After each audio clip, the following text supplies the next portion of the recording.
घर को गेस्ट आसिले समस्ते व्यस्त हो पड़ती कि आज कौन बनइबा। मुझे आज आपण एमती गोटे रेसिपी आनी जहाँ आप बिना दही बिना काजू मात्र 10 मिनिट बनई समस्त फेवरेट हो पारे। से वीडियो को स्किप न करी शेष पर्यंत देखो। प्रथम कड़े गरम करी अल्प किसी तेल दे पनीर को भाजी ने।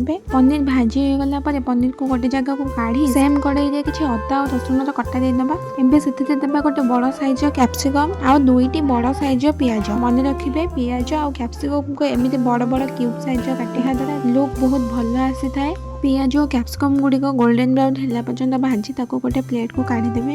एबे सेम कड़े गोटे छोट साइड पियाज को काटी नहीं पियाज भल भाव भाजी हो गले से गोटे चामच अदा रसुण पेस्ट देवी। एबे एथिरे मु दउची गोटे छोट चामच हळदी गुंड लंका गुंड जीरा गुंड धनिया गुंड आउ किछि पनीर मसला। एबे मसला को आमे भल भाव तेल छाड़ला जाए कषिबा। मसला कषि गला परे सेथिरे मु किछि चारु मगज बटा देइछि। एबे मसला को भल भाव एपट सेपट करिकि कषि चलिबे।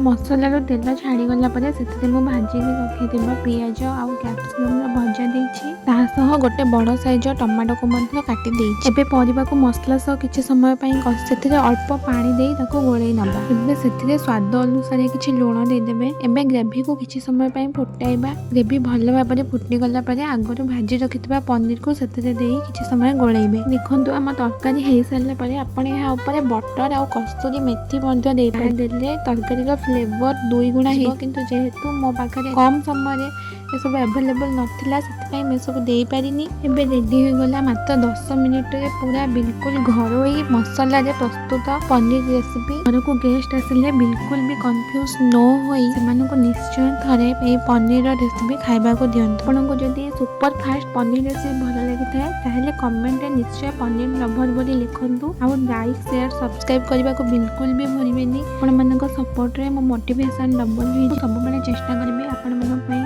आउरी सहज आ नुआ रेसिपी आनिबा पई। शेष पर्यंत देखिबार बहुत बहुत धन्यवाद। रहिली पुणी देखा गोटे नुआ रेसिपी सह।